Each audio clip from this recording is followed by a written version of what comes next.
probably heard of socialism or communism. Communism. And they say they try to control your entire life. Your whole day is taken away from you. What control do you have over your day now? Most people have to be chained to a desk for 40 hours a week and they're not allowed to leave. When you wake up in the morning and you feel like shit and you have to wipe the sleep from your eyes and like look around and be like, why does this have to happen this early in the morning? That's a capitalism. And it controls everything, like your healthcare, your education. It all comes down to making money, but some things just don't make money. Honestly, ask yourself, how afraid are you of getting an injury and how that could possibly fuck up your life? Yeah. You're being stopped from skateboarding, breakdancing, doing anything fun, because if you get injured, you're fucked forever. You can't go to work. And so then you have all these people that say, well, we can make a kinder capitalism, a more conscious capitalism. It isn't gonna fucking happen. We need anarchy, we need socialism, we need communism, we need anything but more capitalism. But wait, Brett. When you go to the grocery store, you have almost unlimited choice. You can buy 100 different types of cereals. All made from the same stuff with different graphics on the outside. All corn. It's basically just a bunch of boxes of corn. That's capitalism. It actually treats about 1% of the population like humans, and the rest of us like tools for those superhumans. You don't have any money, your bank account's low? I know where the money is. Jeff Bezos has it, the Waltons have it. And they took it from us, right? They took it from us. We're just getting our money back. Yeah, your work made that money. You deserve that money. That's your money. The 1% has never decided to do the right thing. That's why we have to take power and just spread it out among the 100% of people that exist. I mean, I tell you what, even the jobs that paid me nothing, like when I was first learning them, it was like, all right, I can do this. You just need somebody to get the plates and make them go from here to here. I can be the master of that. I was really into that, and I can do that. But after a while, it's like, you guys treat me like shit, and I get the plates from here to here every fucking time, and you talk down to me and shit. What's going on? Jesus, you're counting my lunches. Like, you're looking at what I'm eating. You're like figuring out when I'm going out to smoke. Like, all of a sudden, you're in my shit. But all you said you wanted from me was the plates to go from here to here, and I'm getting the plates from here to here. God, that was the most accurate representation of how I feel when I get a job. At first, I'm helpless. I'm a little baby. I'm sucking off the teat of the manager to tell me what I need to do. You know, I don't want to, my wings aren't fully formed yet. And then once I learn what I'm doing, I'm like, you know, y'all could treat me a lot better for this. I deserve a lot more for this. Wow, this is some bullshit right here. Now that you kicked me out of the nest and I'm flying through the sky and trying to flap my wings here, I don't think you're giving me enough. I don't like this. You at didn't all. set me up right.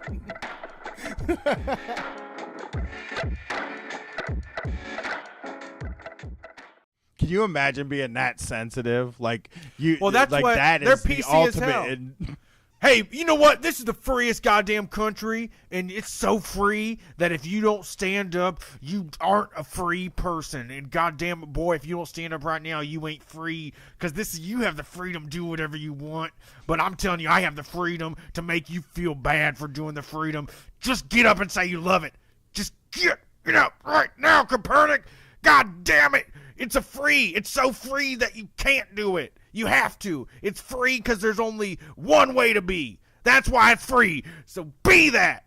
Damn you. They don't have anything to live. I mean, their kids hate them. They don't have, all their money got stolen by banksters and shit. Healthcare's running through the fucking roof. How many times have you gone into work and then looked at your boss and said, what are they doing? You ever think about the levels at a job, Brett? Of course, the people on the very bottom. What do they do? Usually clean.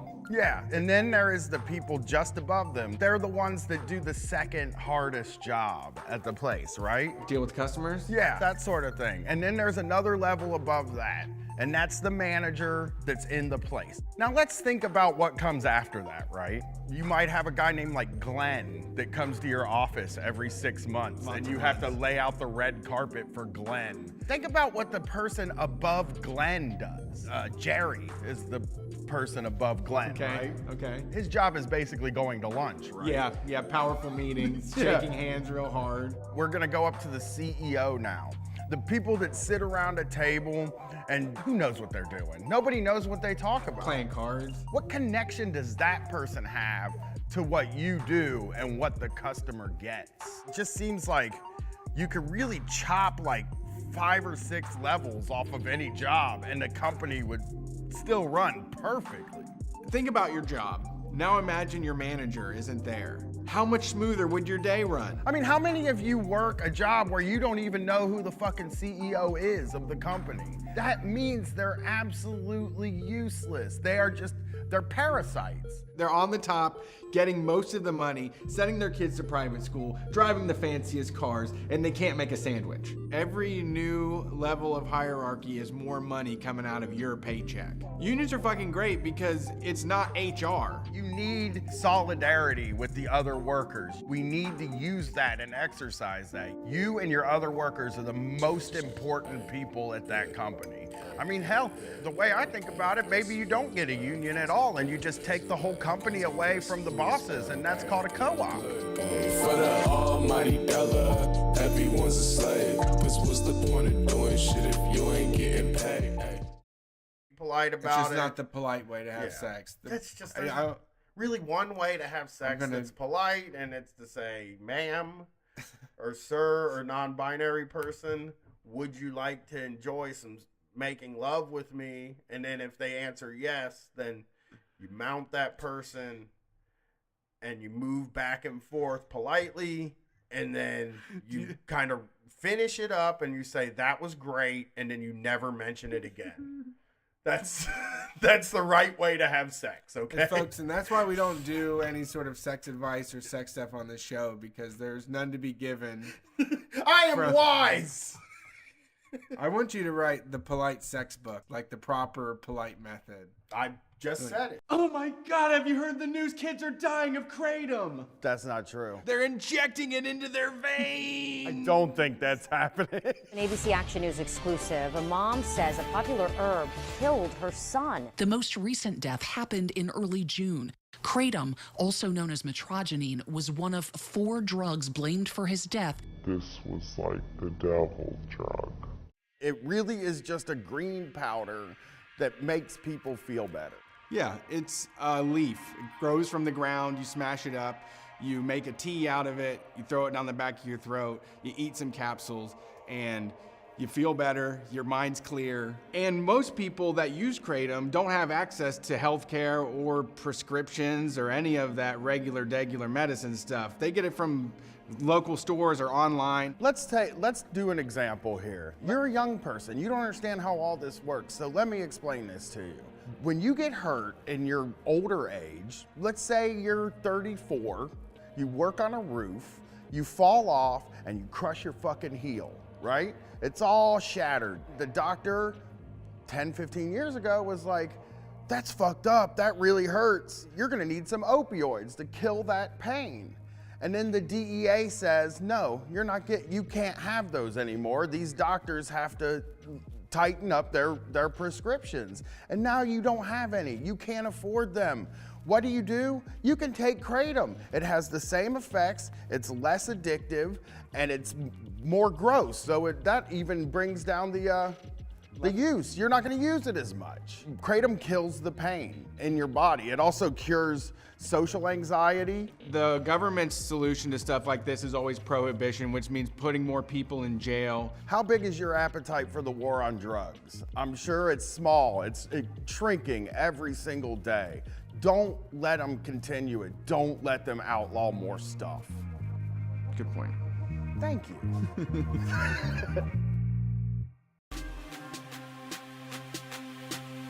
Before we commence expelling this ghost from this location, before we save Jake from the lock, I will light the ceremonial herb that will give us the sight, that will give us the power we need to set Jake free. My Twitter's not working out here. Let's see if you can get a ghost. Go ahead and try. I summon the ghost. into ghostly ghostness. Come the fuck out if you're a real ghost. Now. Demand it. This is how we fucking hunt ghosts. And as we've pointed out, and as we've said, there are no ghosts. So this is where the ghosts live, from what we know. And he's not home. Let me see, let me try this. Jake, you may overtake my body. I accept you into my heart and soul. Please, if you are here, take control of me. Use me as a vessel. Gross. Nothing. Yeah, no ghosts. So I guess the lesson of Beaver Creek is there's no such thing as ghosts. There's no God, and the Bible is a lie. Off to Helltown to find out what the government's up to in the middle of fucking nowhere, Ohio. Hell yeah, bumping out here. Can I get some of this safety herb in my lungs, please? And thank you, are welcome here. Jake, you can't have any because they drug test. Yeah, if you go to work, man, you're gonna get drug tested. Jake, you son of a bitch! You get out here! Hey, Jake! Ain't coming. He ain't coming because he's afraid of me, Brian Quinby from Street Fight Radio. Brett, would you like a shot at Jake? Yeah. I just fell in a hole. That was Jake. That was all Jake. I think we found the ghost. Jake won't let you see your mentions. He's like, don't look at your phone while you're at work, motherfucker.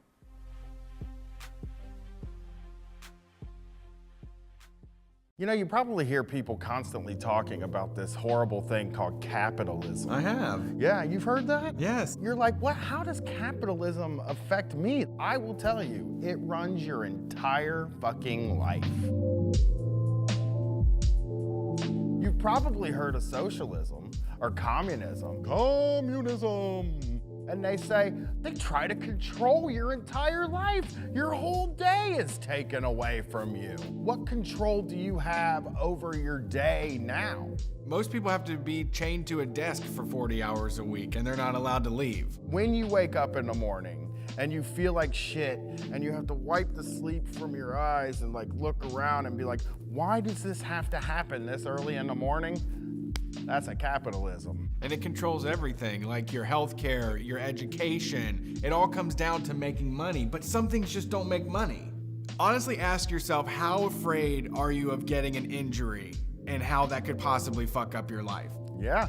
You're being stopped from skateboarding, breakdancing, doing anything fun, because if you get injured, you're fucked forever. You can't go to work. And so then you have all these people that say, well, we can make a kinder capitalism, a more conscious capitalism. It isn't gonna fucking happen. We need anarchy, we need socialism, we need communism, we need anything but more capitalism. But wait, Brett. When you go to the grocery store, you have almost unlimited choice. You can buy 100 different types of cereals. All made from the same stuff with different graphics on the outside. All corn. It's basically just a bunch of boxes of corn. That's capitalism. It actually treats about 1% of the population like humans, and the rest of us like tools for those superhumans. You don't have any money, your bank account's low? I know where the money is. Jeff Bezos has it, the Waltons have it. And they took it from us, right? They took it from us. We're just getting our money back. Yeah, your work made that money. You deserve that money. That's your money. The 1% has never decided to do the right thing. That's why we have to take power and just spread it out among the 100% of people that exist. I mean, I tell you what, even the jobs that paid me nothing, Like when I was first learning them, it was like, all right, I can do this. You just need somebody to get the plates and make them go from here to here. I can be the master of that. I was really into that, and I can do that. But after a while, it's like, you guys treat me like shit, and I get the plates from here to here every fucking time, and you talk down to me and shit. What's going on? Jesus, you're counting my lunches. Like you're looking at what I'm eating. You're like figuring out when I'm going out to smoke. Like all of a sudden you're in my shit. But all you said you wanted from me was the plates to go from here to here, and I'm getting the plates from here to here. God, that was the most accurate representation of how I feel when I get a job. At first, I'm helpless.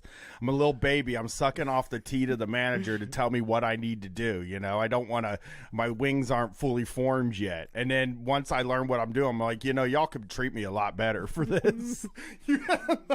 I deserve a lot more for this. Wow, this is some bullshit right here. Now that you kicked me out of the nest and I'm flying through the sky and trying to flap my wings here, I don't think you're giving me enough. I don't like this You at didn't all. set me up right.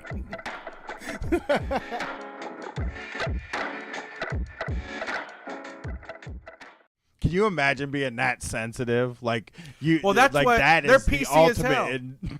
Hey, you know what? This is the freest goddamn country, and it's so free that if you don't stand up, you aren't a free person. And goddamn it, boy, if you don't stand up right now, you ain't free. Because you have the freedom to do whatever you want. But I'm telling you, I have the freedom to make you feel bad for doing the freedom. Just get up and say you love it. Just get up right now, Copernic. God damn it. It's so free that you can't do it. You have to. It's free because there's only one way to be. That's why it's free. So be that.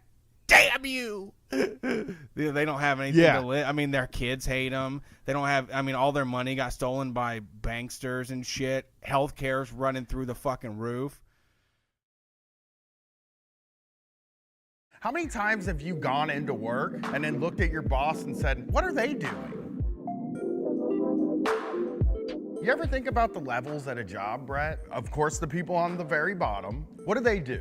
Usually clean. Yeah, and then there is the people just above them. They're the ones that do the second hardest job at the place, right? Deal with customers? Yeah, that sort of thing. And then there's another level above that, and that's the manager that's in the place. Now let's think about what comes after that, right? You might have a guy named like Glenn that comes to your office every 6 months, and you have to lay out the red carpet for Glenn. Think about what the person above Glenn does.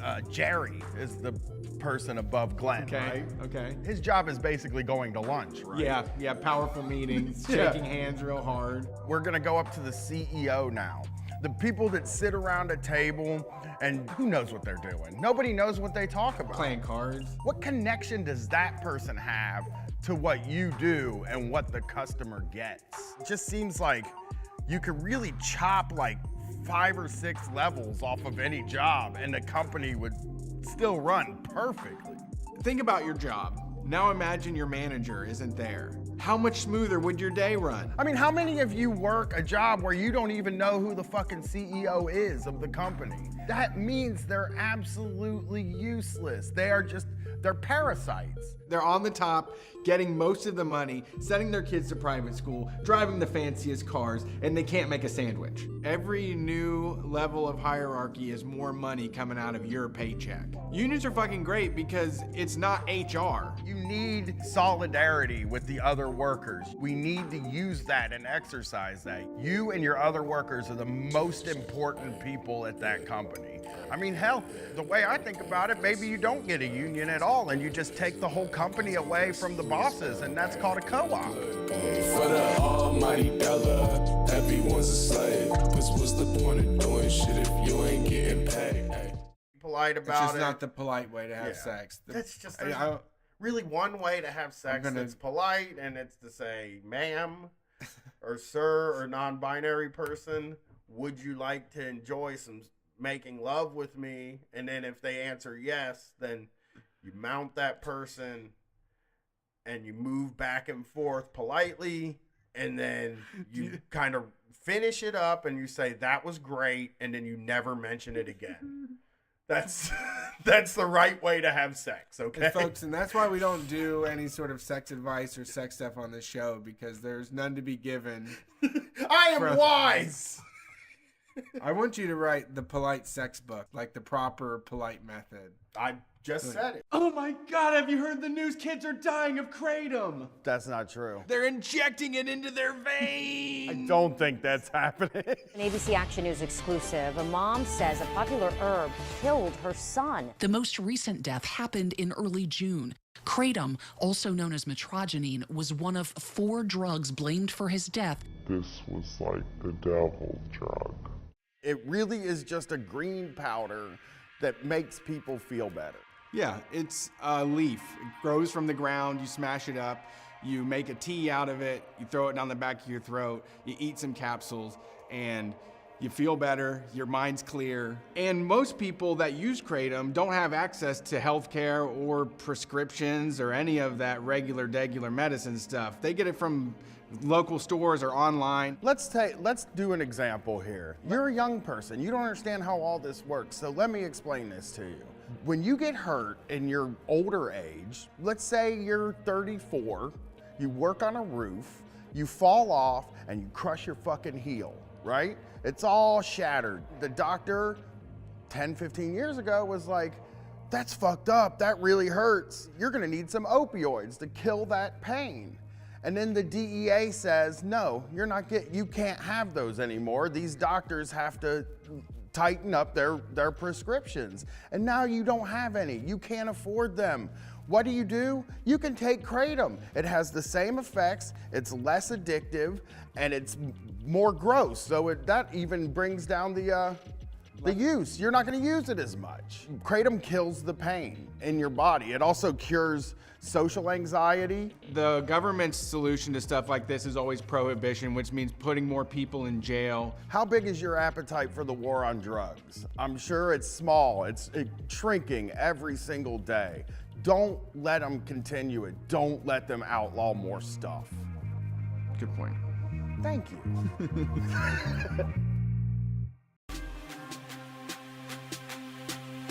Before we commence expelling this ghost from this location, before we save Jake from the lock, I will light the ceremonial herb that will give us the sight, that will give us the power.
wake up. 9/11.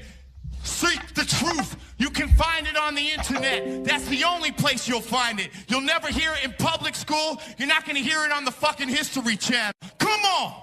Somebody say yeah. Now scream. It was all a dream. I was smoking all the finest weed. I'm a sad clown. Nobody wants to see the soldiers die, but nobody understands the Muslims either.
Hey everybody, welcome to Street Fight Radio. It's time to do the show. We're here, Wednesday night, time for a street fight. We just left the Elevator Tap Room over on 4th in Columbus, Ohio, where we watched the AEW Dynamite Wrestling program every single week, Wednesday nights, 8 to 10 p.m. Come hang out with us. DSA is there, very heavy. We met up with the local Columbus Tenants Union was there at the watch party tonight. Thank you, Luke, for introducing yourself. They got a benefit show happening April 11th at the Elevator Tap Room that we're going to make an appearance at. So that is one of the fun things to do in town right now if you live in Columbus, Ohio, or ever happen to visit. Otherwise, you've been waiting. Some of you in the chat have been waiting. We had some technical difficulties, but we are here. We live stream this thing on YouTube, Twitch, Facebook, and Twitter. You can watch the show. You can chat along with everybody else watching the show, or just continue to listen to the podcast. That's completely fine with us. And if you want more of what we do, there's a whole bunch of it available at patreon.com/streetfightradio. That's how you help us spread this mess across the U.S. Support our organization as we continue to create a community far and wide across the flat earth that's into mutual aid and camaraderie. My name is Brett. My co-host is Brian. We're Street Fight Radio, the #1 anarcho-comedy radio show in any station across the nation. We're almost 9 years into this thing. Yeah. I think we are. This is our 9-year anniversary this year. And we are, doing better than ever. And have a lot of stuff planned. We have some live shows coming up in April, and we're going to do Hellfire again in May. So head to streetfightradio.com to get to tickets to all of our live shows. Well, yeah. Very worried about those right now. Yes, so. Coronavirus has ticked up. I know I was an asshole about it before, but, I now feel scary. I don't feel scared. Here's the thing. We're both a couple of guys. We're not geniuses. You know what I mean? We don't come on this show and say we're geniuses. But it didn't seem that scary 2 weeks ago. Sure. To me, it didn't seem like anything. I'm glad we're taking preventative measures. It does feel different nowadays because everybody can work from home. So, like, all the people that we know are getting sent home from work because laptops are readily available. Bird flu was around. That wasn't exactly the case. You can, have a Chromebook for work. Yeah, it still sucks, man, because there's like 1 million jobs, well, more than 1 million, actually, literally, that you can't do from home, and that I don't think those people are going to be taken care of. That's just my guess, is that they are not going to get their sick leave. They're going to be out sick, and they're going to be fucked. You know what I mean? They're not going to get paid. Yeah. I mean, yeah, we should make...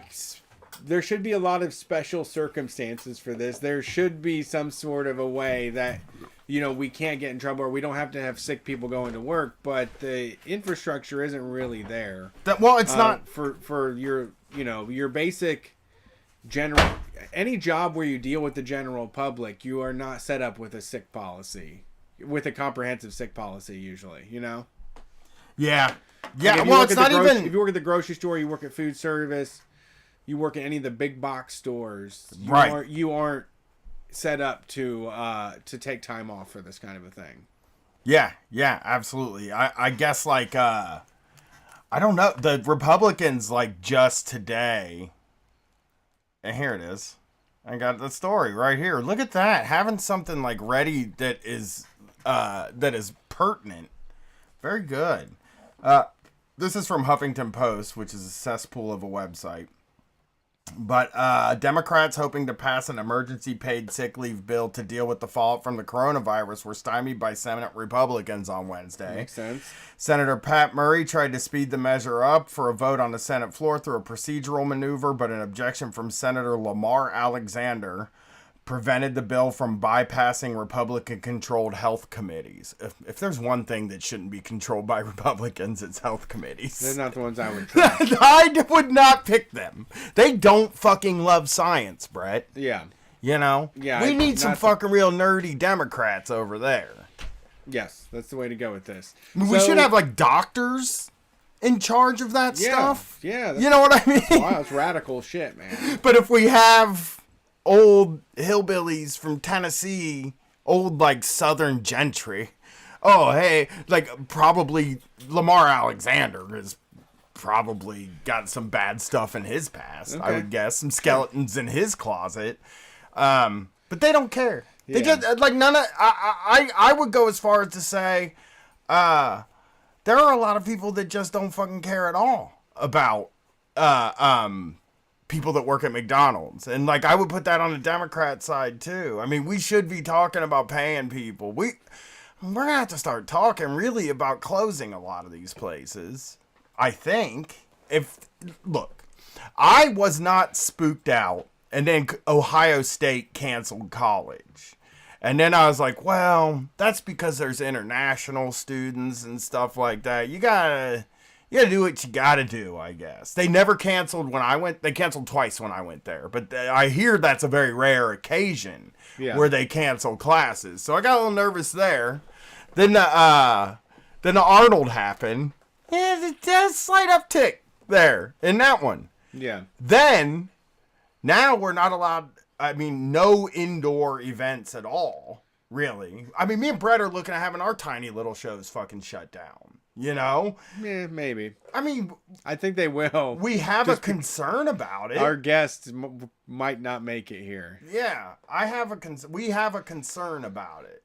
You know what I'm saying? Yeah. So, like, now we do not want to cancel shows, by the way. I posted this online. But, like, we are not canceling unless somebody makes us. I want to cancel shows, actually. I would rather, like, do the right thing and cancel the shows, but we don't have the kind of insurance to protect our shows. Like, we just lose money. That's the thing with a lot of this stuff is, like, you just don't make money now. Yeah, that's true. I mean, for a lot of people, if you don't go to work, they're just not going to get paid. Yeah, you're right. I mean, I think like, yeah, we got to pay for those people. I've been thinking about like the people that are prepping, right? And I'm like, I am so the opposite of a prepper that I'm not going to survive. I'm not going to survive a quarantine. I can't get food. I've never stored food. I know I should go buy it, you know? Yeah. Maybe tomorrow I go buy some food, but I don't even know what to buy. You know, I'm not gonna want to eat none of that stuff. I mean, you know, you get it once you get it from the store and you get it in a house, you never want to eat it. I don't think we're going to be at that level of scarcity. I mean, even China has beaten back a lot of the initial surge of it. Like they're being positive about it. I don't think it's like running rampant and taking out like. I just worry about our government, dude. Yeah, they're not good. Like and we're not prepared for this kind of stuff. I worry about the people that we fucking pay taxes to and put in charge of this thing. Yeah. Okay, guy, shut up. But the people we put in charge of this thing, that's like Donald Trump is not the guy I would put in charge of this. Neither's Joe Biden, by the way. Not the guy I would put in charge. I mean, I don't even know who to put in charge. It's like if the military is the people they always put, like in the movies, when something like this happens, they always just put the military in charge. Right. You know what I mean? You're worried that it's going to be... Yeah, martial law. There's going to be tanks going down the streets with megaphones telling everybody to stay inside. What if I can't take my walks? We're going to have to put soaked towels and put them in the windows. I'm going to have to get one of those. I'm going to have to just walk in a circle in my house all day. Get a treadmill. I have one. I've been trying to get rid of it for 10 years now. Okay. It's just been sitting in my basement. Nobody uses it. It's the oldest treadmill that you could probably buy. One. And it weighs like 2,000 pounds. So I don't think I'm ever getting rid of that thing. Yeah. That's when you're going to have to just leave that as your landlord's problem. I'm leaving it to my daughter when I die. Okay. Like, you get the treadmill, kid. Still works. You know? Those treadmills, man, that is like buying... That's I don't even know where I got this thing. Like, it's just in my basement. Somebody offered me a treadmill and I fucking took it. The new Brian, 2020 Brian, would never take that. Yeah. I think whatever year I took it, I was like, boy, this is a big free thing. Come up. Yeah. Well, it's big. And I was getting it for free. Yeah. So I assumed it was a good deal. Yeah, it's great for hanging laundry on. Now I've learned that when you get big things, you have to get rid of them. Yeah. And this is along with the dryers. or the washers, you know? Yeah. This treadmill and this giant... Oh, no, I got rid of the TV, actually. The guy that came and took the washers took the fucking TV, too. Okay. Took the big TV. Lovely. I was like, thanks, buddy. But now, I wish you would have taken a treadmill. Now that treadmill's hot on my mind. Yeah, call the treadmill. Call them up. Call the treadmill people to do it. Absolutely. Let's do some news. The treadmill people. Let's do some I saw this letter to the editor for you, Brett Payne. And I think, oh my God. What? Okay. I think that you're gonna like this letter to the editor if it opens, because it's saying the Columbus Dispatch is not a safe website. So. Oh no. Yeah, it's got all that fake news on it. No, I just want to go to it. I don't. That's true. It does have all of that fake news on it. All those mainstream media spins. So I'm on the Columbus Dispatch's website. This is a letter to the editor. I wanted to read this to Brett because I think, well, I agree with you on this too. On this is a Columbus thing. It's also a story that like a lot of other people could, that a lot of other people are going to identify. Okay. With, okay. Interesting. So this gentleman, Gabriel Mann of Columbus, just giving him a little... Gabe Man. Yeah, the Gabe Man. Wrote this letter to the Dispatch. I just got a phone call from the Columbus Crew ticket office. They were calling previous guests to sell tickets for the upcoming season. It just so happened that I had reporter Bill Bush's Monday Dispatch article on financing for the new Crew Stadium open on my computer. I read from the report for the Crew staffer, property taxes will be diverted from the Metro Park System, Columbus Zoo and Aquarium, Columbus Metropolitan Library System, and agencies that serve the mentally ill, seniors, at-risk children, and others. I told him I wanted those taxes returned to where they should be going, to which he chuckled and said, "Okay, Gabe, you have a nice day." And then he hung up. I don't think the Crew front office understands that people in Columbus don't support shady deals that cheat our own residents, just so they can have a second stadium that's replacing a perfectly fine first stadium. Yes. City Council needs to take a second look at what they approved. Yes. He's right, but we're fucked on that count. Yeah, we're just going to be bitter. We're just going to be bitter, angry, like people that ruin the Crew fans' time. But we didn't choose to be this way. No. They created this when they bamboozled our whole fucking city government to take away money and put it towards their stupid soccer team. So the lowest attended team in the league. Yeah, for people that don't know about the Columbus Crew saga, was it last year? Well, okay.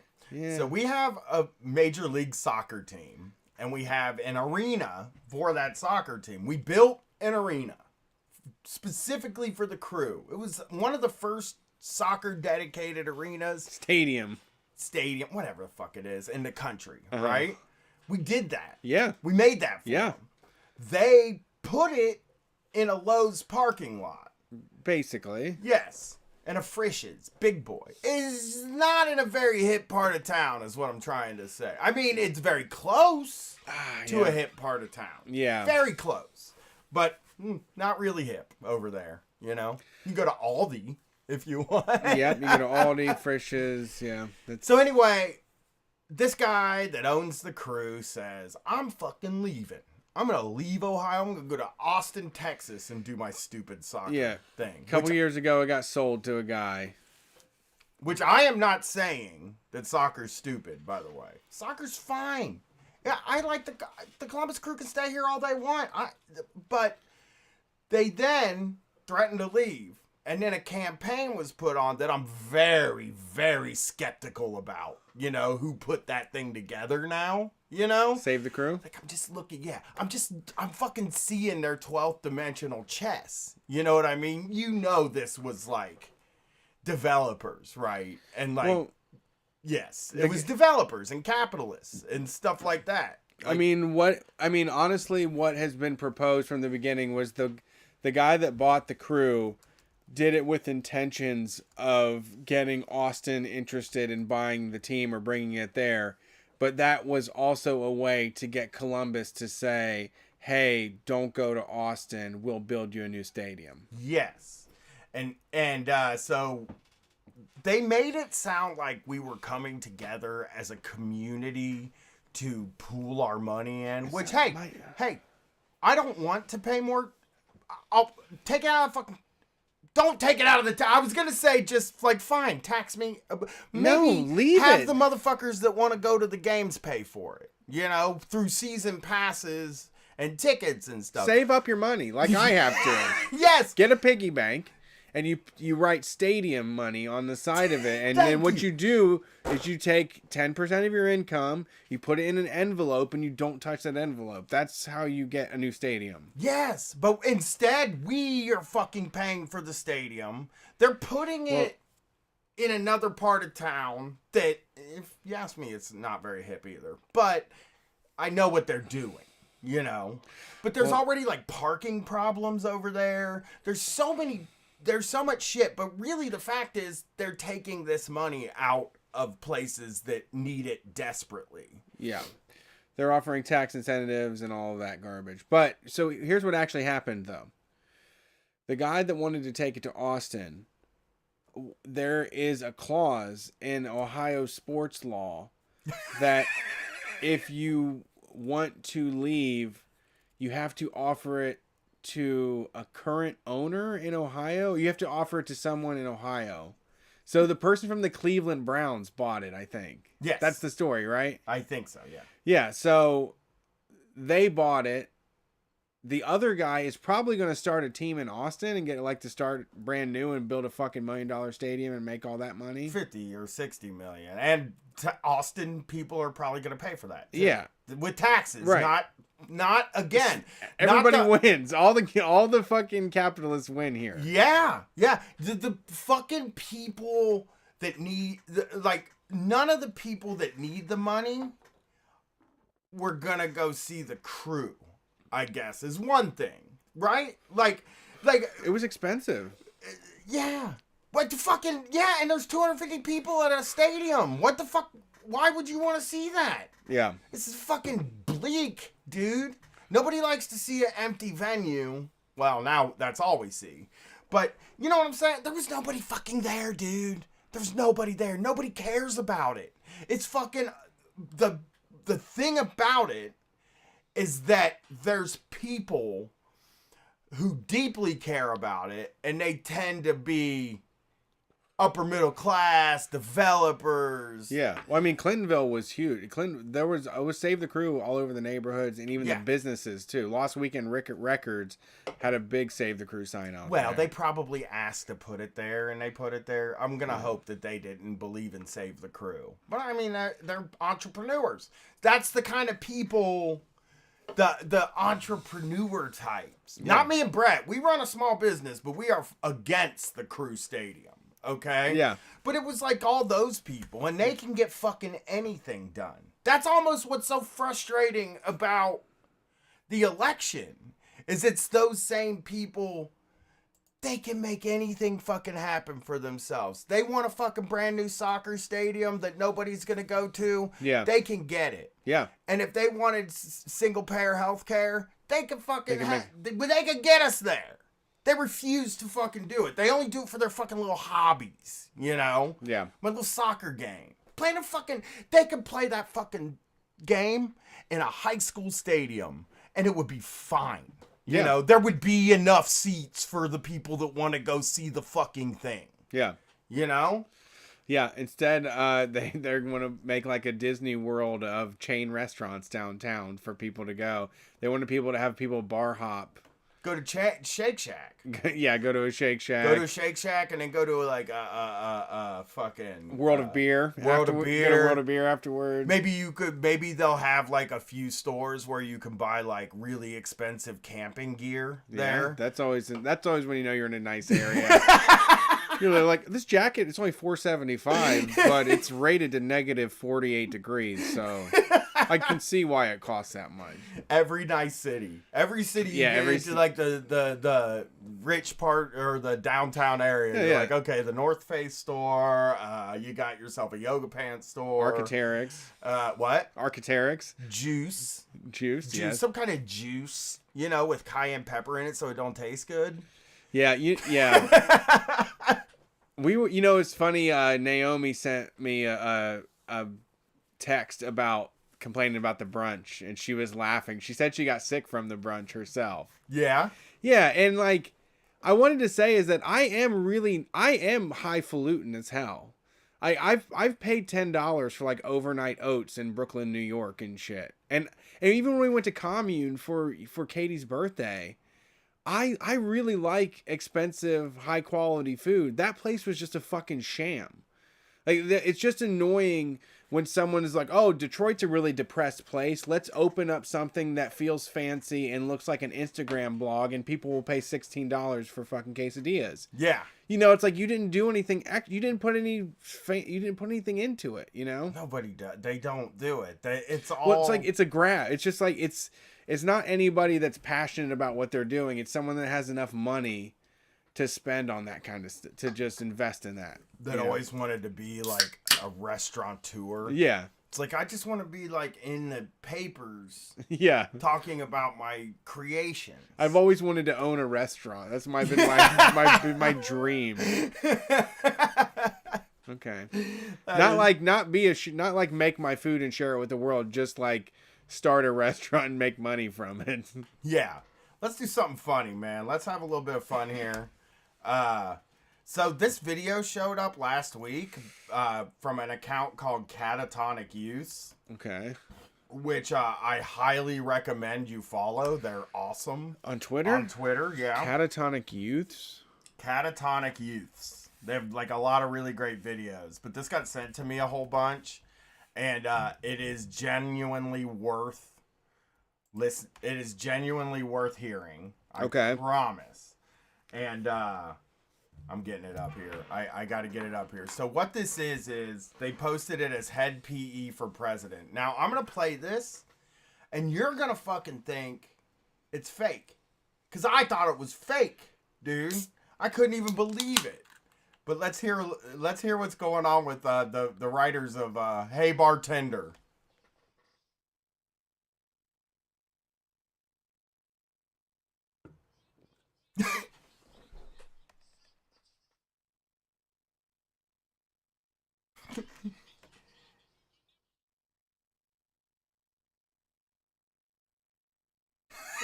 So that's a little bit of banter. They didn't hear it. Oh. What? Start from the beginning so that our streamers can hear it. Let's just...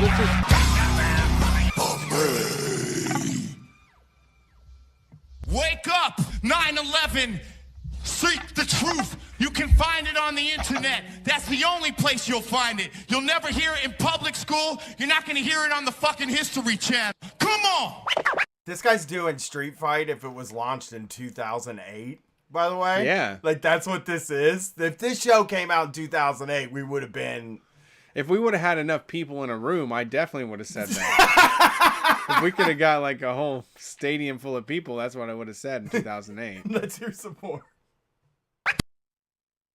Somebody say yeah! Now scream! It was all a dream. I was smoking all the finest weed. I'm a sad clown. Nobody wants to see the soldiers die, but nobody understands the Muslims either. Say, bitch! Nobody wants to see the soldiers die, but nobody understands the Muslims either. Smart. I mean, it's something. It's enough to make some really fucking stoned person be like, whoa. Well, what about the people that are getting killed by the troops? They have stories too. Like, they could be like me and you. That's all you want. That's all you're trying to do is just push, poke, and prod in that direction. Yeah, yeah. Just like think about it. Just think about it a little bit. No, don't. I don't care what. No. Mull it and think about it in the shower. Mull it over. They would never want your opinion. They would never want you to think they're trying to change your opinion. You know? Like, that's what they're doing. They're like, we're trying to change these people's opinion, but we also, if they disagree with me, I will defend to the death their right to do that. That's like the kind of philosophy. I think you're right on that. That's I've true. been cornered by this guy for fucking since Ron Paul Revolution. I have been cornered by this guy a million times. Well, talking about hard rock too. I mean, even with the Metallica aspect, like the 80s stuff is so anti-war. It's incredible. It just goes to the point of like, what is somebody that died for the country's last thoughts? Like, they take you right there. Yeah. To say like, what is happening here? I think like heavy metal is an arena where you can just go right to those limits. Just step right on the fucking edge. You can sing about death and destruction and stuff like that. And that's what people want to hear. It's palatable. From you. Yeah. But you can't, but there's a way to talk. There's different ways to talk about it. Like what's justified death or destruction, or what's something questionable when it comes to death and destruction. You know? Yeah. Let's hear some more. Fucking love Head PE. They're your new favorite band. I would go see them in concert now. I've never listened to them. What was their song? Hey Bartender. Ooh. That like so disappointing to me that someone that's like trying to like wake people up. Their number one hit is called Hey Bartender. Take a look around. You forgot what you came here for. What's your theory? Why you trying to play that game? You won't forget my name. They also have a song, and I think that's in here, where he says, ooh, I need some head. Say, ooh, I need some head. So, there's some incongruities. Here's some more. But everybody... Give me some head. There it is. You hear him? I need some head. Say, I need some Watch the movie Zeitgeist. The Vatican is holding the truth about Jesus. He wasn't really a god. So, Zeitgeist was great. No. Did you watch that one? I never would have. I never. It's just not in my wheelhouse. The thing that is great about Zeitgeist, and which he's referencing there, is that it does go through and it rips apart Christianity. Yeah. Like, it explains how, like, worshiping the sun, you know, like in the sky, we move to the sun that is controlled by them. So, like, instead of worshiping the earth and creation, we were funneled into their doctrine of, like, control. Okay. And I liked it because it explains how, like, you know, Jesus had all of the same characteristics of like Dionysus and some of the Egyptian dudes, like all of these. He was like the culmination of a lot of the epic Messiah parables that came before him. Okay. Like that was his like, and Zeitgeist is good for that. I fucking love Zeitgeist. I'm not going to say that I won't condone it, but that I did. You're not co-signing on the ideas in Zeitgeist, but you like it as a movie. It puts information out there that like people need to see next, like just some people need to see next to each other. Like, oh shit, like this motherfucking Jesus Christ is just like Anubis. Like he's just like all these other fucking people. I'll tell you what, I'm going to watch Zeitgeist. I will try to find it and watch it. I thought Zeitgeist was loose change. It is. I was going to say, the religious aspect is one part. The other aspect is just basically proves that the government did 9/11. Yeah, jet fuel can't melt steel beams. But basically what they're doing is like, and I like, is that they're going back to before fucking Christ. I mean, they're going back to... The Illuminati has been in control of us for thousands of years, and all of their control has led to 9/11. Okay, so it starts with the Illuminati in like the 1400s. Starts with Christ, dude. 2020 years ago. Zero BC. That lie that they told to us to whip everybody in line and get all the European fucking people together to start doing their colonial shit. Okay. I don't know. But, here we go. The only place you're gonna find knowledge is on the internet. Broadcast, deep rock. Yeah, so let's all wake up to the fact that evolution is a myth. If anybody out there still believes that we all came from Adam and Eve, wake the fuck up. Oh shit! He said evolution is a myth, but we didn't come from Adam and Eve? Yeah, let's go back a second, because that is like a breakneck kind of thing there. Here we go. From Adam and Eve, wake the fuck up. That is an cast deep rock. Yeah, so let's all wake up to the fact that evolution is a myth. If anybody out there still believes that we all came from Adam and Eve, wake the fuck up. That isn't even realistic. What is that? That isn't even realistic, dude. But how? But that doesn't. So either we came from Adam and Eve, or evolution is real. He's but on some new shit. Evolution is a myth, and we didn't come from Adam and Eve. He's on some new shit. Oh, I got it. Yeah, he believes chariots of the gods. What's that? 70s book. Also the basis of Battlestar Galactica. No. The idea that like was a TV the show. ancient Sumerian people were visited by space aliens that brought an intelligent DNA that like turned monkey people into like, that's like the Babylon. That's like the center of all the Jesus Christ stuff. All of the biblical stuff is because there were people from another dimension, galaxy, outer space came and visited like the monkey people here and gave them like the smarts. Thumbs. Yeah, chariots of the god. It's a good book. They probably it's a really took a fun thing movie. and went deedle over their head and turned them into a guy. I can't believe you know all of this stuff. You're freaking me out here. Oh, the Babylonians from fucking Zero. Okay? The shit's been going on since before Zero. Look up in ancient Egypt, inside of those pyramids, there's pictographs of helicopters and astronauts and all kinds of advanced machinery. None of this is true. Okay, here we go. I'm like taking the controversial stance that none of this is true. Here's more. 9/11 truth.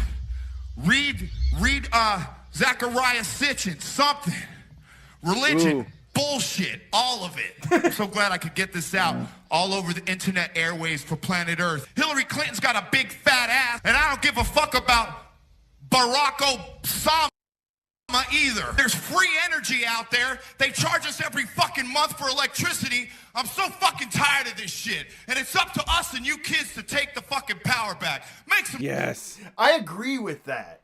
I agree with everything about electricity, not the Hillary Clinton, or let's not do Barack Obama, okay? It's just, come on. The guy was a guy. You know, we had him in there. He's Obama. We got to respect him. Not yes. Really. I mean, you know. That's funny. Also, it's because the thing about it is I have been on this path. I know. This is you.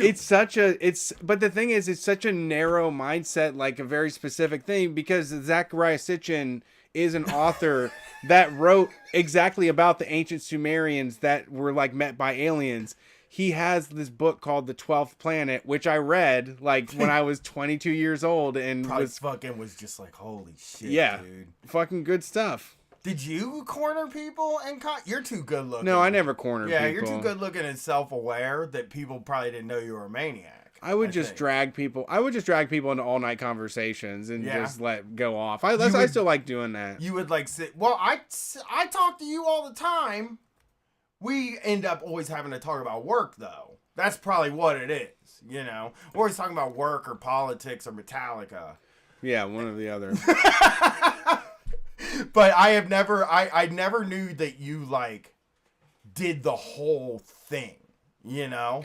There wasn't, like, the internet wasn't as cool before. Like, books were more interesting. Now books aren't as interesting as social media. But before then, you could, like, the Danzig clip you were talking about, like, we can play that too. I was absolutely into that kind of stuff. I loved ancient books of the Bible. I loved the Gnostic gospel, the like secret shit that they like, the egalitarian Jesus shit, that like the unifying theory type mathematical Jesus that is like I ignored Jesus from the day, probably from 5th grade, I would say.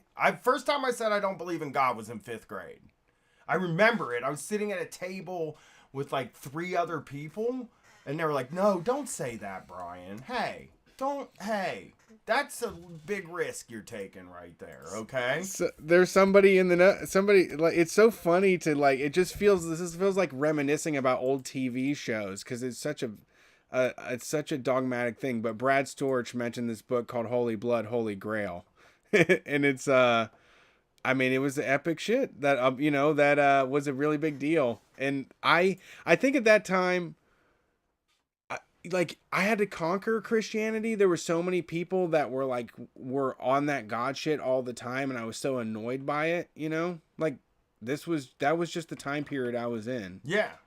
And I was also trying to jujitsu them into being like, man, Christianity is actually like some radical communism shit. It's like in real Christianity is like a no money society where we all look out for each other. Like, I was trying to fucking beat them at their compassionate game. I think we were both sides of the Ron Paul revolution, me and you, because I got really into like capitalism, like where it was just like, dude, if there was no rules on capitalism, it would be cool because everything would just be taken care of through paying money. And like, I really responded to like that side of things where it was like, it seemed at the time to be pragmatic. And I always believed that there was like a dark side or light side, I guess, whichever side you're on, where they did traffic in this stuff, where I was like, I never gave it a chance. And one of the reasons I think that is, funnily enough, would be the shock jock stuff I was listening to were so like nihilistic about that stuff, and it was just this like really fucking,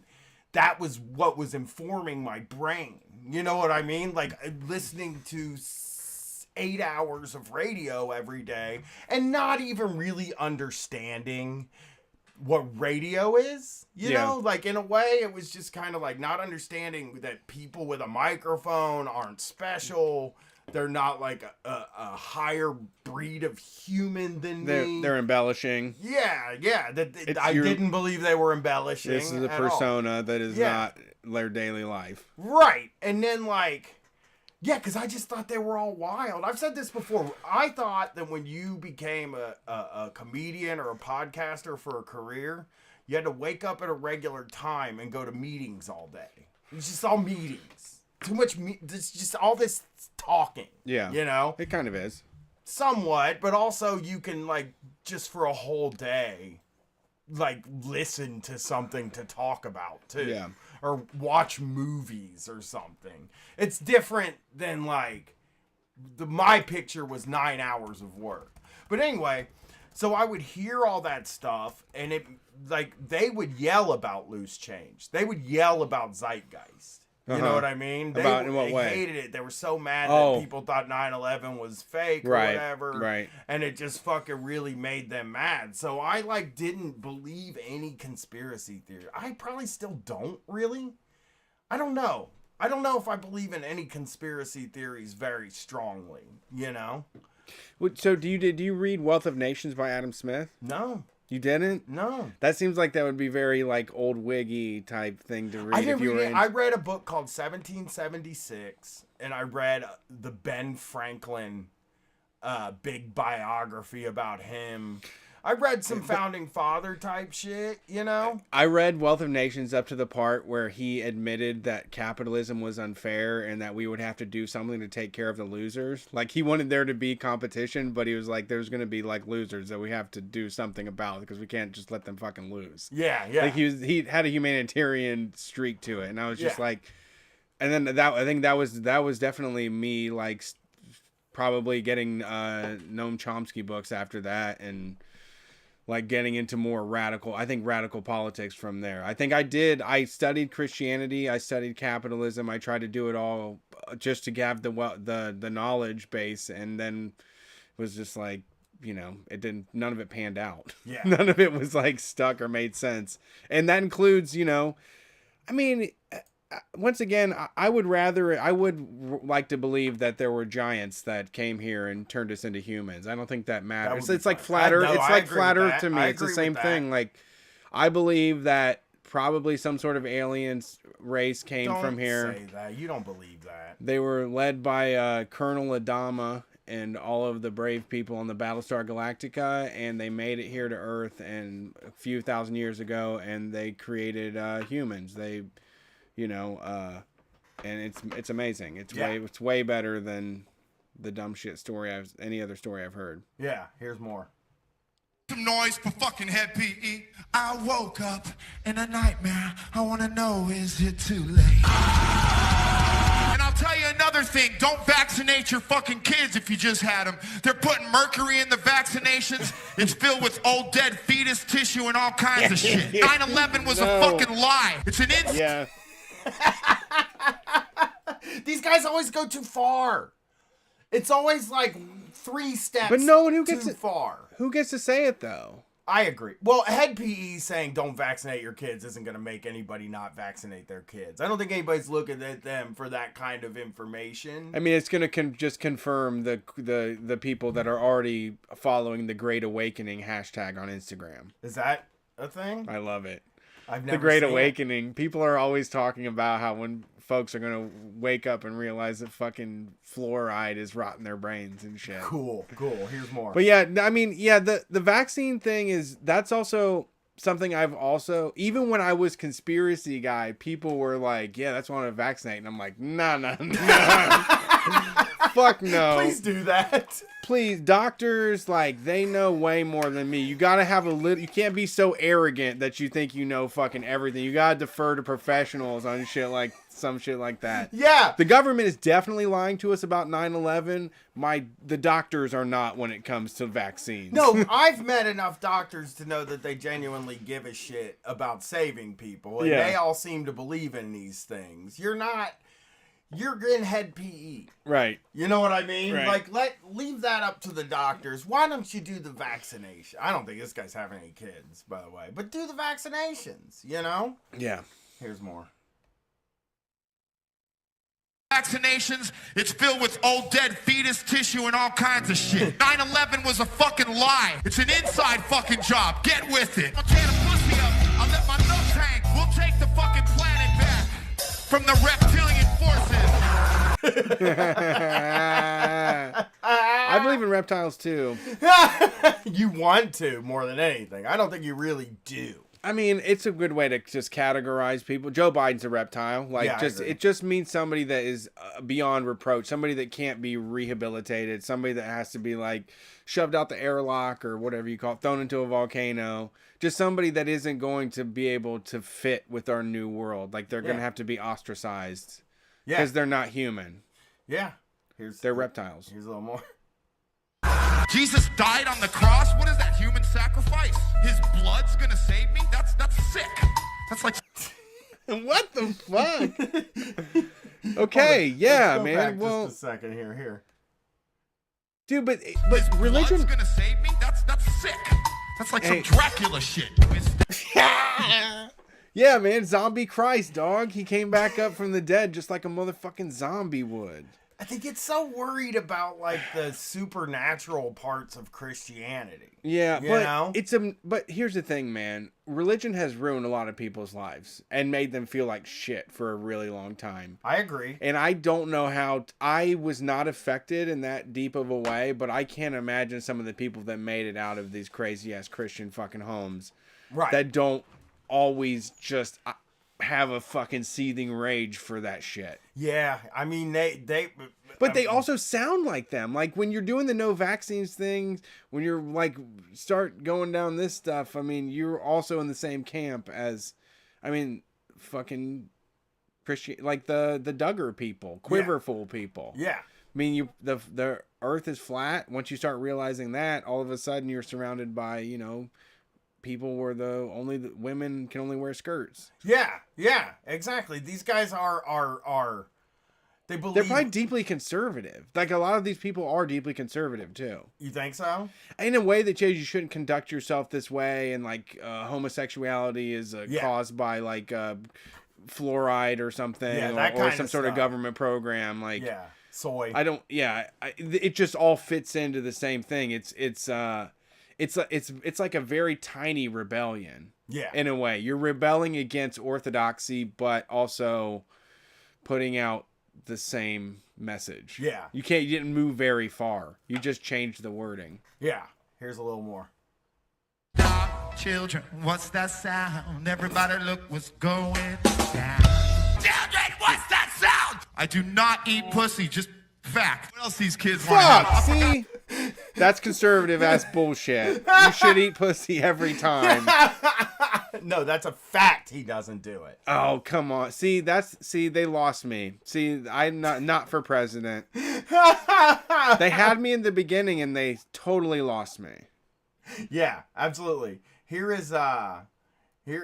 So I wanted to play this next thing. This is actually, you know what? Let's do this. let's do this, and then we'll play this next work thing, because I have a work thing here that I have 2 work things I want to cover. So I don't know what's gonna be in this Politico article, but I assume people are gonna hate me for it. What do you mean? So Politico guy got a hold of me today and said, "Would you be interested in doing? Well, I would like to interview you about why you progressives wouldn't vote for Biden." Okay.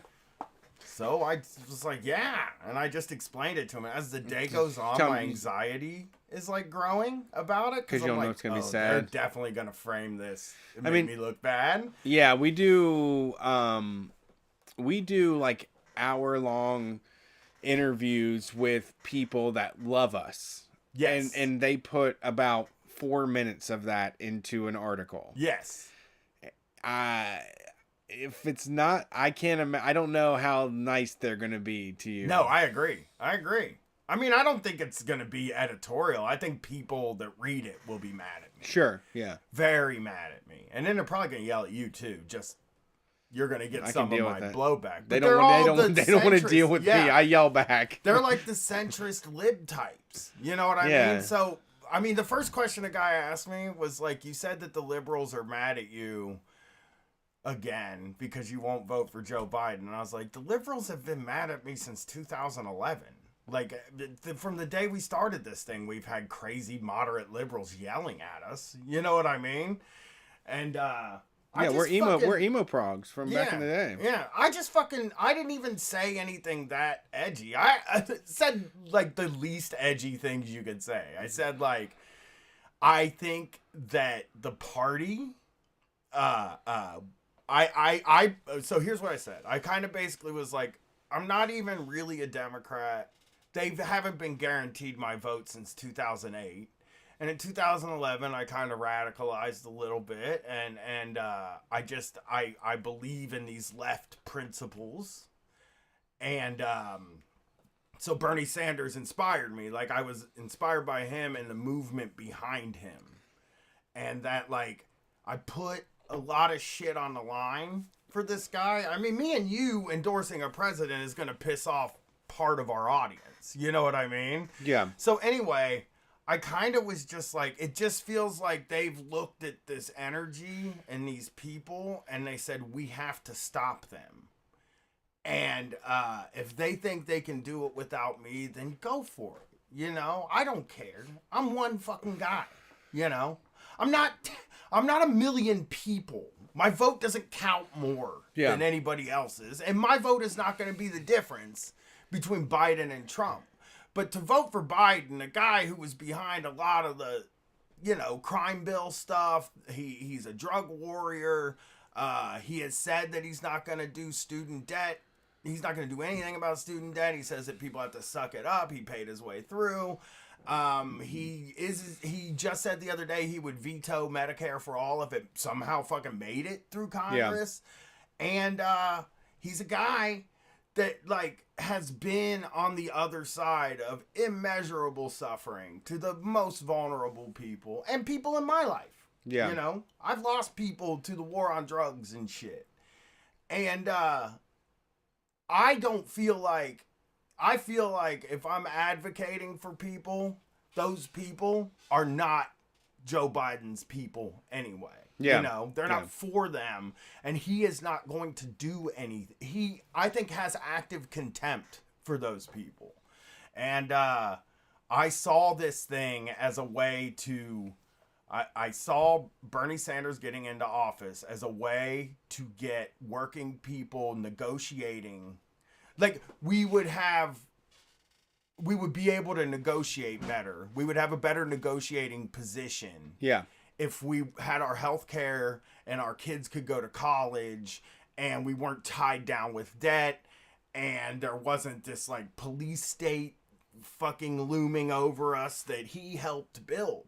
So I wouldn't be advocating for the people that I do this show for if I advocated voting for the guy that did that stuff. You know? I'm absolutely with you. I mean, For me, I'm turning my back on that. If that's what they're going to do, I want to focus my energy on things outside of that, because I've lived through Bill Clinton, I lived through Barack Obama, and the type of things that I want to see happen are not happening. There's no representation for working people and the stuff that we face, and benefits have gotten less, and wages have been stagnant, and, you know, pensions have been obliterated by the stock market.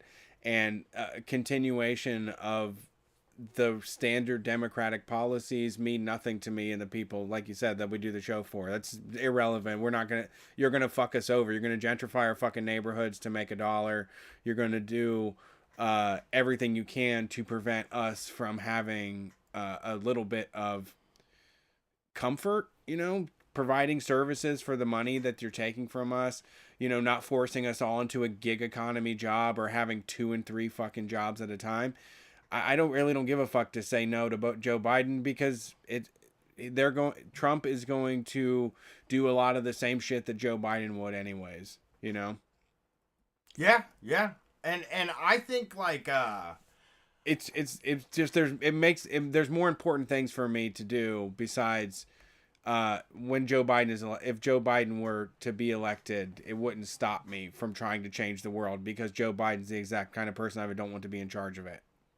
Yeah. And I think like, I just think that like, what guarantees do we have under him? And I don't think this fucking guy can win Ohio anyway. What pisses me off more than anything is that there are so many of us Bernie people that are out there and out loud and proud. We're expected to join them instead of saying, we are the angry mob. We are the people. There's so many of us right now activated, ready to take down Donald Trump. You need to fucking join forces with us. There's no reason that you should expect us to come over to your side. Yeah.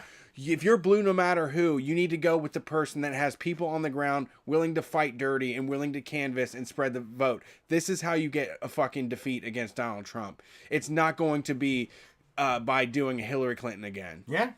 And I think that like, I feel justified, and I don't really even, why would he have my vote anyway? Like, in what world would that even be something that he would count on?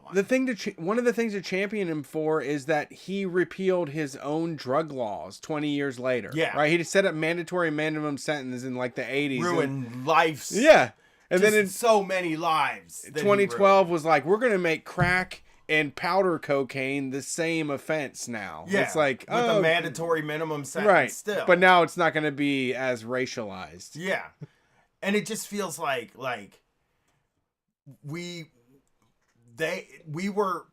so it felt like we were in the lead. We were winning in an entire apparatus. The party, the press lined up to beat us. They beat us. We should still be trying. I'm going to go canvass again, I think. I'm going to it's not vote. over. It is not over. It is not over, but it feels bleak, you know? It sucks. I think it's annoying to see how many people are actually out there ready to do political activism. And then, you know, the same reason. I mean, I've said this forever. This is why I don't get into this shit. All it takes is a bunch of people over 40 years old going to the polls one time and pulling a lever. That's all it is. That's all it takes to defeat us, is that we have to deal with the people that are just going to vote for Biden. They're not because of their belief in Biden, but just because they have to pull a lever and they don't want it to be in our favor. Yeah. They don't like us. And here's the other thing too. Like, I am not against voting at all anymore, because I've seen gains made by left candidates in statewide, local, and like city elections. And I do think that there is something to that. And I think we can win those. Yeah. You know? Those are, yeah. I don't think, I think those, there are a lot of uncontested races out there. And if we can win enough of that, we will run things. Yeah. Now, I haven't done my victory lap yet, but I got a screenshot already of me saying, like, if you weren't around for 2016, the Democratic Party is going to fuck fuck him over. They're Yeah. like, that's what they're there to do. They lined up to do it. The articles that you read, but the articles that you read when he was the front runner was, how are we going to stop Bernie Sanders? And that is me they want to stop. I don't see that as him. And he's the only I see that one. as things I believe in. You know? And he's the only one that they would ever say. Anybody else was ahead, they would just celebrate it. Yeah.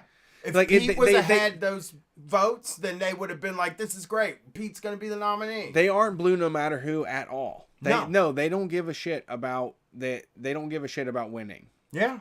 Yeah. Or I guess in their twisted mind, it's winning the right way, which is always a shooting yourself in the foot fucking statement. Yeah. Or it's winning, just we want to win with, a strong Democratic presence like Joe Biden. Well, they want to. First of all, they don't have to win because they all have fucking jobs the end anyway. It doesn't fucking matter if they win at all. Yeah. Number one. Number two, they want to win, but they don't want to do anything. They don't, like, Joe Biden winning doesn't really fucking do anything. They're saying, like, we're going to return to, like, what it was like in the Obama years, and it fucking sucked. You know? So, like... Occupy happened. Yeah. Black Lives Matter happened. They just totally wipe away what happened between 2008 and 2016. They didn't close Guantanamo. They didn't prosecute any bankers. Nothing. Not a fucking thing. They made a fucking insurance thing that fucked every single working person I know. Yeah. You know? Yeah. Just it's fucking mind-blowing.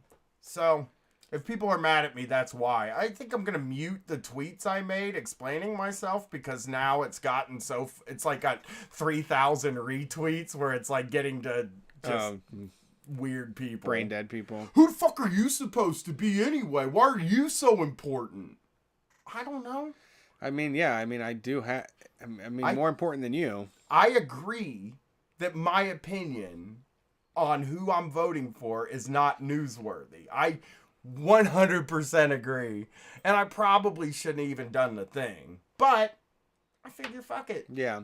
I get my voice out there. What the hell? You know? Yeah. If nobody's... who else would they have talked to? You know, although they're probably gonna make me sound like a dipshit. Let's do some work stuff.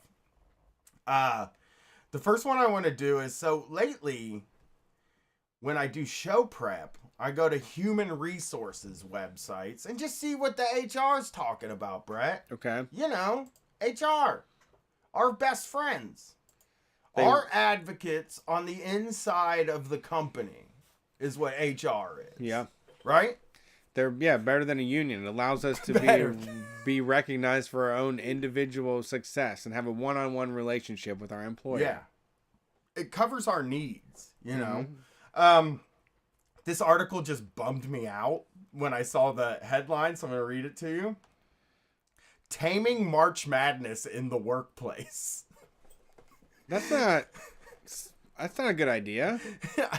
In the run-up to March Madness, office workers will soon fill out their brackets and bet on which combination of teams in this year's NCAA men's basketball tournament will make it to the Final Four in Atlanta, and which team will win it all. For many employees, the office pool is a fun tradition at the start of every spring.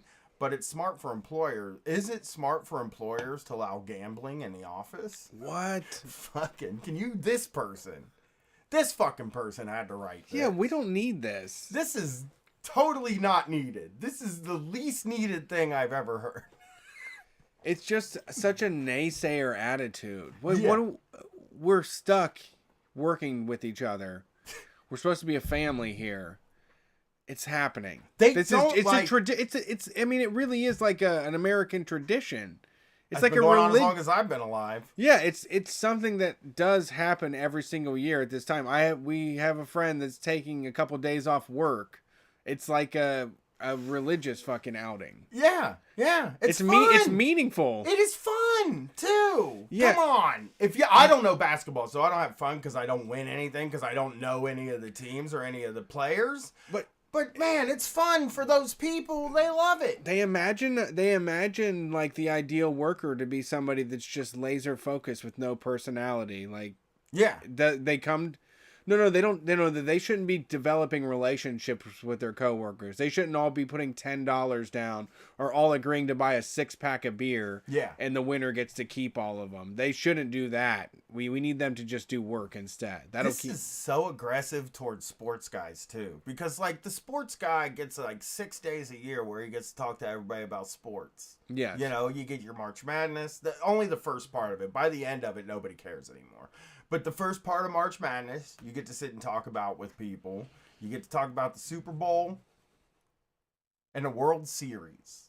That's what the only time sports guy gets to even talk to people about NBA sports. championships has been pretty good. NBA's been ripping it. That's true. They did cancel the first part of the season. Sure.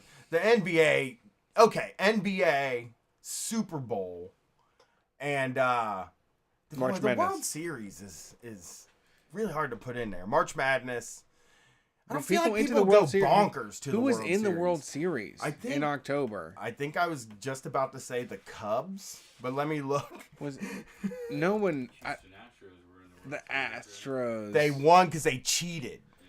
The Astros cheated to win. The Astros and the Nationals, and the Astros cheated, and they got caught cheating, and now they're not doing fuck all about it, Brett. Okay. They were like at their home field. Now this is a dumb guy's understanding of what happened.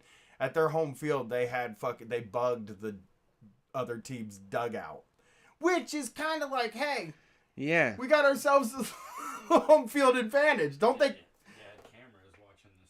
They also had cameras watching the signals. That's baseball. That's the game of baseball. Home field advantage to me, baby. That's the advantage of home. When they say home field advantage, that's what they mean. I think the Patriots like deflating the balls a little bit. It's like they only did it there, and what are you gonna do? Yeah, I don't think that we should punish people for being competitive at all. Baseball's so fucking weird to me because like people really do worry about the integrity of baseball more than anything else. Yeah. It's like with baseball, people are like, this steroid era, we gotta just throw it out. With everything else, it's like, boy, the steroid era is fucking awesome. Well, I guess the football guys don't like the steroids either. I like them. I don't mind them. But they don't hurt. So anyway, let's see the beef with March Madness. On one hand, letting employees throw down $10 to $20 to bet on top seeds and alma mater or Cinderella teams can create office camaraderie and boost morale. Ding, ding, ding. Yeah. But there are risks. There are risks too. Some worry that employees who are fixated on the basketball games will shirk their work. Others are concerned that office pools will open the company up to legal problems. Who's gonna snitch on a fucking office pool? Someone's gonna call a gambling hotline and say there's an illegal game going on down at Tel'Assurance. Yeah. We're talking about like fucking major corporations. Yeah. Chase Manhattan Bank. I heard there's a little. They got a reality show pool going. They're putting money down on that Love Is Blind show on Netflix on who gets married and who doesn't. Yeah. And then the fucking that's what my dad used to always. Because, like, March Madness is the open... I mean, that's basic-ass work gambling. Everybody does March Madness gambling. I feel like Street Fight should, maybe. But then you have to start betting on, like, back in the day, like, you bet on Survivor, you bet on Big Brother. You really had to get a pool going for everything. For all the time, you had money on the line. Yeah, I wish there was better betting sites. I do have one on my phone that I, like, sometimes look at, but I don't gamble. See, I mean, yeah, playing online it's just like throwing money in the wind. You got to get like 6 people and really put money on the line. That's a way to develop a good friendship. So it says betting on March Madness is a common practice. 1 in 5 adults placed a bet on the 2019 men's basketball tournament, according to the American Gaming Association. An estimated $8.5 billion in bets were placed in casinos, through bookies, online, and in office pools. Now, most office pools, you don't get shit anyway. Most of these companies clamp down on that anyway. You can't do it for money. You got to do it for like fucking Little Debbie's treats. Really? My wife never gets fucking money, man. Oh, the one she sets up, or like the one they do on the side? one they do at work. Well, if the work conducts it, that's one thing. But if somebody in the office sets something else up, you can get money from it for sure. I don't think it's legal though, and most businesses don't let you do it. But you could just do it at your house after work. It's like, oh, this isn't how we don't train the money after. This is a non-work related event here. I mean, $10 or $20 amongst a dozen people is not that hard to wrangle. That can fly under the radar. Given the popularity of March Madness pools, most employers are reluctant to put the kibosh on them. Even if employees become distracted, sneaking peeks on their smartphones or screaming at the TV in the lunchroom. Doesn't happen. Most employers view lost productivity as a price worth paying because the tournament is such a morale booster and they don't want to look like Scrooge, Peter T. Shapiro. Great. Yes. Yeah, that's the right answer. Lean into that. I mean, I'm sorry. I don't want to help them out, but if you are fun and treat your employees like people that have interests and passions and shit, you will get more work out of them. Yeah. It says here, this guy is actually giving it he's like, they're not going to come after you.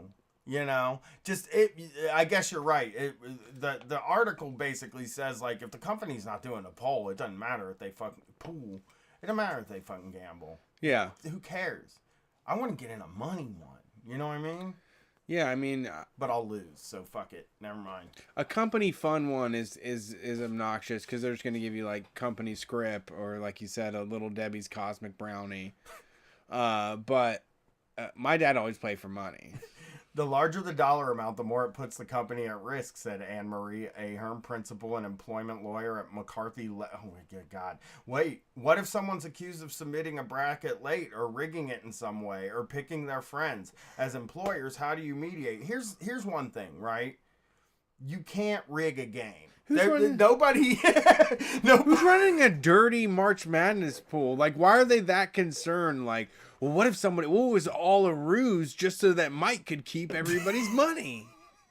What if the mafia gets involved in this? Yeah. What if some local gang members challenge us for turf? Huntington Bank versus the East Side Lords. East Side Lords.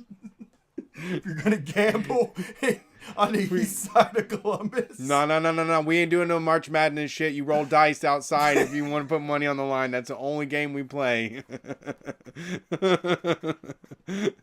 How funny. I mean, that McMillions thing really has kind of messed with my brain though, because the mafia was rigging the McDonald's game. Seems like such a far out of the realm of world. I also it's you see how you could take those two things and connect them together, but you couldn't imagine they would actually do it. No, it seems the mafia seems like such a joke. You know what I mean? They don't seem that powerful, but they're rigging the goddamn Monopoly game. You know? Right. It's But the thing about it is nice about the mafia is it's like the power of being in a union. You can capitalize on opportunities to strong arm a financial situation. If you see something like a McDonald's game and you have the muscle to go into the factory that prints them and say give me the $1 million one. Let me tell you how, because you'll love this, dude. McDonald's outsourced the Monopoly game to an advertising firm. Okay. Right? Yeah. This advertising firm had a security guy that they hired. There was so many steps to make sure that this thing went off without a hitch. And he was supposed to take them in a briefcase that's handcuffed to his arm and all this stuff. Uh-huh. And he just stole the fucking things and didn't take them anywhere. And then sold them to a mafia guy. Ooh. And then the mafia guy, these motherfuckers are trying to give them to everybody they knew. You know, you got to spread it out, or they figure out why is the mafia winning all the Monopoly games? Yeah. You know, so that's how it happened. And now I look at it and I'm like, I never believed you could win that $1 million. I didn't either. I never ever believed that anybody took that money home. Yep. I'd have whatever. What was the big Park Boulevard or whatever? Park Place and Place. Broadway. Yeah, I'd have Boardwalk. one of those and just be like, "There's no way in hell I'll see another one." Nobody is gonna have this. Yeah, This they is- don't make the other one. Yeah. I've got fucking 40 Park Places that I've got over the summer eating McDonald's 2 times a day. I mean, it's hard for me to believe that the lottery's not fixed like that. You know, not the numbers, but the scratch-offs. But I've seen people win a lot of fucking shit in the scratchies. Have you heard what's the epic story about the guy that hacked the lottery? I Do you don't remember know that an epic story about the guy that hacked the lottery. Oh man. I mean, I'm not talking about the numbers lottery. Well, that one you can't. I don't think you can. You can. That. I don't know. This person was able to spend enough money. Every ticket had to be printed off individually, but they were able to get the lottery to keep pushing itself to it was like millions and millions of dollars, and they could spend like a couple $100,000 on tickets and get a fucking win out of it. And then a competing group found them. I don't know what the article. I'm sorry. I'm like really dazed right now, but I can't remember what the article was all about this. I want you to read it though. Yeah, I mean, it is wild that like I can't. I was thinking about the Monopoly thing the other day, and in that show, there's a lot of FBI agents, and I fucking hate the FBI, and I hate the people that work for the FBI. But I was thinking, like, now if all of the manpower there was cut way down because we don't need that big of an FBI. Thank you. But if that FBI was only making sure that games aren't rigged, I'd be fine with them. I'd be like, okay, that's fine, you know. Right, if they inspected gambling to make sure it was legit. That's the kind of investigator we need. I hate gambling laws also because like I think a company should be allowed to have a game of skill where you can win money too. Yeah, of course. That's what I want. Games of skill. I don't want just luck. How did this happen? Over the course of 9 years, they won $27 million. They played over and over for like 55 weeks, it says. Why do you play a second time after the first time? Well, I feel like you can keep doing it. You know? I feel like you could just quit playing the lottery. After you win the first time, it's like, I don't need to play this. See, so he bought $3,400 worth of tickets to make $6,300. And then made $15,000 off of buying $8,000 worth of tickets. So it's just like a process where there's a certain amount of money where you're probably going to get it, but you have to put them in on your own every time. They can't random. This is what it was, yeah. And so I think it was MIT. There was these these computer programmer people that found it. MIT's always doing some shit over there. I don't know what that school's all about or anything, but they like love to hack gambling. So yeah, yeah. So after they started winning, they started a company, like an investment company, so that people could give them money and they would put it in the lottery and then pay them off so they could keep going. And then there was a group in MIT that figured out the same thing, and them competing is what I think fucked the whole thing up. Yeah, absolutely. You should look it up. You have to look it up. I have to look it up, yeah. It's good. Well, I got one last thing I want to play here. Get out of here tonight. So I saw this video on Twitter. I want to give credit to the person that posted it because it fucking rules. So this is from Minwag3 Max. Oh my god. MINWAG 3 Max Rag 3. I don't know who it is.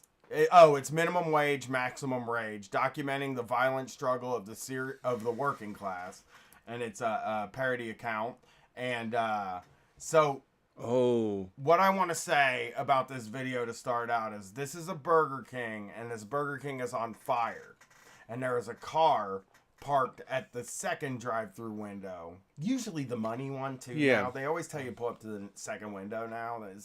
They don't do the two-window system, which never made sense anyway. Why do two windows? Well, yeah, usually they make you pay and then do it. But I'll agree, the second window is usually shut down at this point. Yeah. So here we go. But this place is like, I just want to say for those listening on the podcast, already covered in smoke at this point. You can't see beyond the building. Yeah. So here we go.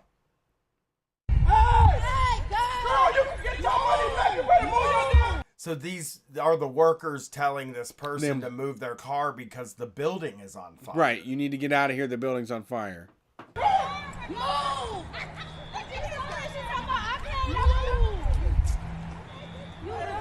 So she moves. She's barely moved. She pulls her car to the right.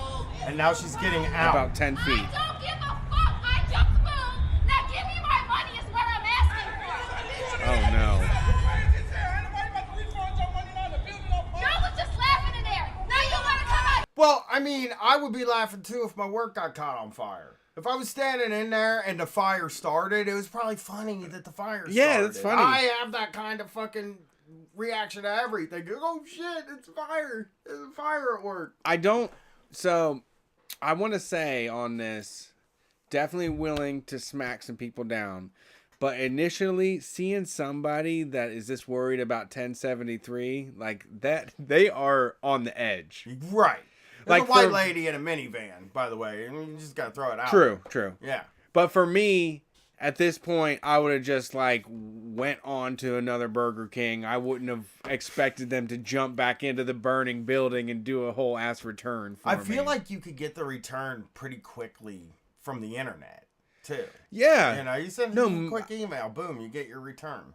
I mean, the banks, credit cards, all of the card swiping shit, most of us are not utilizing it, but you can call up and straight say, like, I didn't do this or I dispute that, and they'll fucking do it. Yeah. Here she goes. You're that serious? You're fucking stupid. Calling people stupid? Bitch, that's why you work at Burger King. Oh, no. Okay, you... Oh, no. Here's the thing. You never say that to anybody. Yeah. But here's the thing. She is yelling at them, that's why you work at Burger King, but you are at Burger King... and it's on fire, and you're asking for 1075. Yeah. So I don't think that stone... You ain't nobody. ...can be thrown. Yeah. You sure as hell ain't nobody. Here's more. That's why you work at Burger King.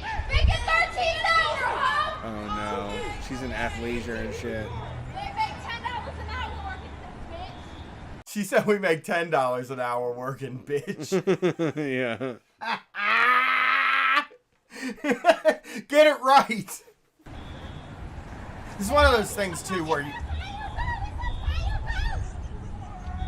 you are supposed to be ashamed because you work at Burger King and you make $10 an hour. But the fact is, that's Burger King's fault. That's on Burger King. That's not on you. Yeah. You gotta fucking work. You gotta feed your fucking family. Yeah. You know? And Burger King is the reason you're not making $10. You're making $10 an hour. But isn't it crazy the way that we hold it in our mind as like also the most honest work? Like there's a weird disconnect where people think, you know, if I was ever in trouble, I'd flip burgers and I'd be the best goddamn burger flipper that there was. You know know that trope? Yeah. People consider it as like people in a way consider it like this noble thing that we all have to accept that one day we may have to flip a burger, but that I don't understand why that makes somebody a piece of shit, you know? Yeah, absolutely. I mean, one of the things about, I mean, that's one of the main things that makes me nuts about, like, the way we talk about work here, because it's like, you're supposed to get any job you can get if you can't find anything. And a lot of us don't have I didn't have a fucking network, dude. I didn't have some way to get in at some place. My stepmom worked for Nationwide Insurance, but there was no way she was going to vouch for me at fucking 19 years old to work at Nationwide Insurance. Which is understandable. I wouldn't vouch for me either. Right. You know? But, like, most of us don't have much past, like, wherever our parents work. Yeah. You know? And, we don't know. You don't know anybody. I went to Groveport High School. There's not like a bunch of like entrepreneurs and fucking people that I can go to if I need work or something, you know, that I went to school with. And like, if we had, those jobs are necessary. They need to be done. Yeah. And it is a step in a direction towards, you know, a lot of people get those jobs and they really seriously want to do it. You know, they want to get to be a manager or something like that, which is like, you know, we shouldn't be insulting people because they took a job that we didn't want to do. As far as I'm concerned, you need to be rich enough that you aren't eating at fucking Burger King no more. Because if you're here in the drive-thru, you're just as fucking broke as I am. You are just as fucking poor as everybody else. You aren't shit. You aren't balling. You aren't like on any other level if you're still eating this fucking slop that I'm putting together for $10 an hour. You know, like that attitude just needs to be shut the fuck down on that principle. Like, get your catered fucking snails if you're that goddamn good. Like we Burger King is for people that want a $10 fucking meal. Yeah. And you're the person that wants that. You came up here in your vehicle that you're underwater on with your savings account that's at zero and started yelling at us. You're yelling at me, yeah. Well, that's the show. We will be back Sunday? We'll be back Sunday. Sunday taking calls. Fucking who knows what happens with our live shows. It's all up in the air right now. Yeah, but we plan to do every single one of them. Me and Brett plan to do every single one that we can. WrestleMania may not happen, but we don't know. We are going to move forward right now as if the shows are happening in Florida, so come see us. You can go to streetfightradio.com. Has links to all of our live shows, including the one in Philadelphia, New York City, Pittsburgh. All of those is available. streetfightradio.com. Click. It's right on the main page. And also, please sign up for bonus content on Patreon. Patreon.com/streetfightradio. Brian is doing March Madness right now. He just did an episode about Don Cherry that people absolutely love. You're working on Holy Boys soon, which is going to be the televangelists and moneymakers in the church. So with a lot of great guests. Who do you got for March Madness? I got next week Josh Androsky, or tomorrow. That show will be out about Colin Cowherd. I got Jesse Farrar. I got Will Menaker and Tom Sexton. So pretty good list of guests there. Wonderful. Yeah. And then after that ends, the first episode after Shocktober airs is Shocktober. I'm sorry. After March Madness ends, there will be a Shocktober, then Holy Boys. So you get a new Shocktober soon too. Great. So thanks for listening to Street Fight. Support what we do. Head to store.streetfightradio.com to get tickets. Also, you can buy an Injury to Gumball is an Injury to All t-shirts. We've got Icy Jake Terrorist Threats cassettes complete with bonus material and extra tracks that you can't get anywhere else on the tape and digitally. And we've still got Guys, Gals, and Non-Binary Pal shirts. Anything you want to do to support the show, whether it's buy a shirt, subscribe on Patreon, we appreciate it. We're glad to spread this mess across the U.S. into bigger and better things, and are hoping to launch our Means TV show very soon, and that's going to be a bigger and better endeavor that is only possible because of folks like you. So we'll see you this Sunday. Peace.